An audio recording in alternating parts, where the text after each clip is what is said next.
For such a simple sport, running can be so intimidating to get started with. How do I know this?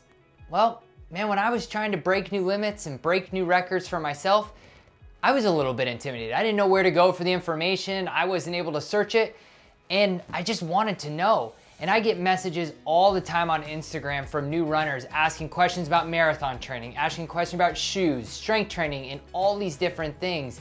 And it can be overwhelming, from what distances do I run, to how far, to what pace, to what shoes. And everyone's talking about this maffetone training, and I just don't fully understand it. After over 2 decades of running, I've learned a lot. I've messed up a lot, I've done some things well, but now 25 plus marathons in the books, many Ironmans and ultras as well. These are the top 5 things I wish I knew when I first got started with running. Number 1, you don't really run race pace all that often. In fact, quite often, honestly, never. How do I know this is true? My 2019 PR in the marathon is a 2:44 at the Chicago Marathon, which comes out to a 6:17 mile average. My average for the entire training block, 7:38.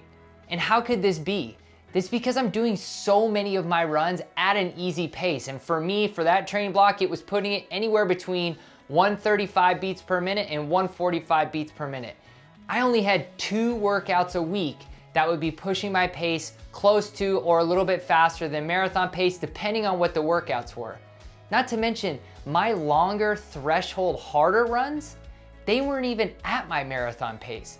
So really, it was simply 1 time a week where I was getting to where my marathon pace was. And why is this? It's because we need to make sure we're building into it, and we need to make sure we're not putting too much effort in too early to burn ourselves out. And I was a victim of this in 2021 when I went for my half marathon PR, and I significantly ran more miles at race pace, and by the time I got to the starting line, I was overtrained, I was tired, and I wasn't ready to put in that effort. So as you hear all the time, the 80-20 rule, 80% of your miles easy, 20% of them hard, it is so true, and it couldn't be something that I need to emphasize more than anything. Number 2, as running shoes have gotten crazy expensive, golden legs before golden gear. With super shoes and all these other types of shoes, I'm a victim of it. I have way too many shoes. My wife tells me all the time, and you know what? I look back and it's crazy. That 2019 PR, I ran in a pair of basic foam running shoes that were $100. Nothing crazy. They were the Asics Dynaflight 2, which were 2 versions earlier than what was currently out on the market.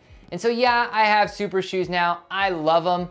And so what do I mean by golden legs before golden gear? Focus on the training. Focus on the weightlifting. Focus on every other aspect but your shoes, to where you don't have to worry about what shoes you're wearing on race day, but it's what's comfortable on your feet. Get the golden legs before you start putting the money in, and it will make the process that much more enjoyable. Number 3, and what I really learned this year more than anything, strength training is not just a nice to have, it's a necessity. And what do I mean by that? If I look at my training that I just did for the New York Half Marathon, it said pretty much I should have ran between a 125 and 127 coming back from injury.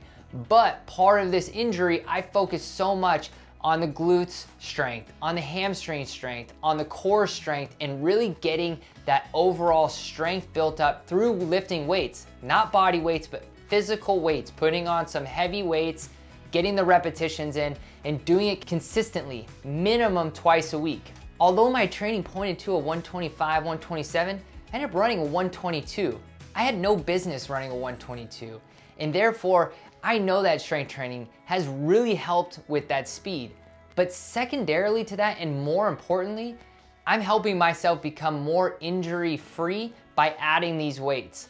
I had a really bad breakdown of my body simply because all I was doing is running, and the injuries came in the core, around the hips, because I wasn't really utilizing the strength to my full advantage. And now, not is it only a part of my week, but it's routine. I will skip miles in order to get the strength in. So if you're trying to get to a new PR, trying to limit your injuries, trying to incorporate something that will really help you out in the long run and in the short run for your running time, adding strength training is an absolute must. Number 4, regardless of your pace, if you're running a 2:20 marathon or you're running a 6+ hour marathon, interval and speed work is a must. And here is why.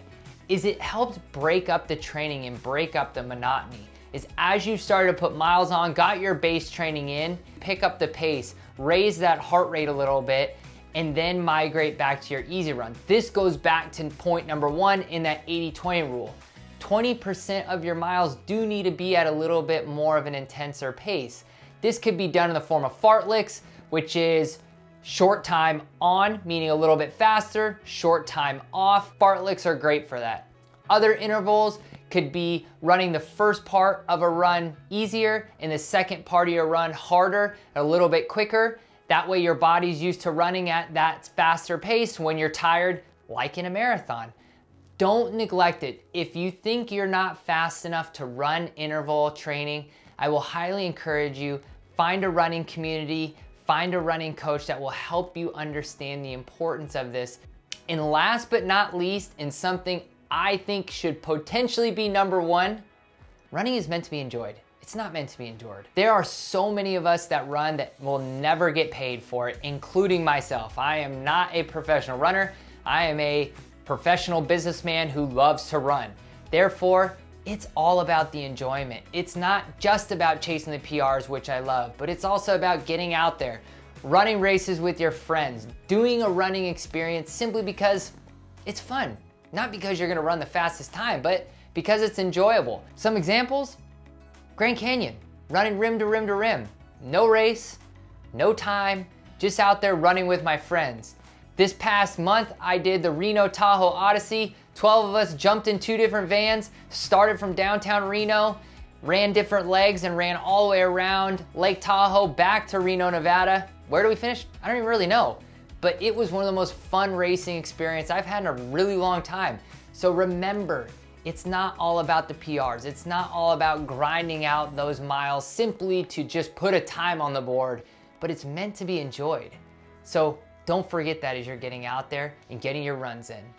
If you have any questions, feel free to reach out. If you made it to the end of the video, please like and subscribe, as I want to get this message out that, man, running can be intimidating. But if you take the simple steps, find your community, and enjoy the process, running is the best sport out there.